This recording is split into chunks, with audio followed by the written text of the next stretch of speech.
Hallo, in diesem Lernvideo möchte ich Ihnen kurz zeigen, wie man komfortabel per Drag and Drop externe Dokumente in das Camin Futura Programm importieren kann.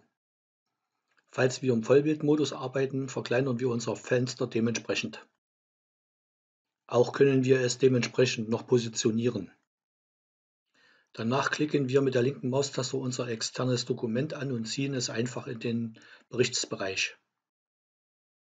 Die Frage, ob eine Kopie in den externen Datenordner angelegt werden soll, beantworten wir mit Ja.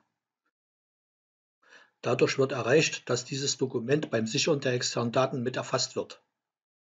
Eine weitere Möglichkeit, um ein externes Dokument dem Berichtsteil hinzuzufügen, besteht in dem Anklicken der Funktionstaste F9.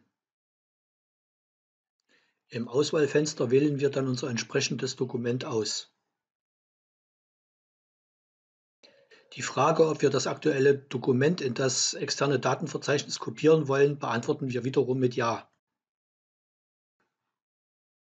Wahlweise können wir uns dann das Dokument durch den Doppelklick im rechten Berichtsteil wieder anschauen. Fertig.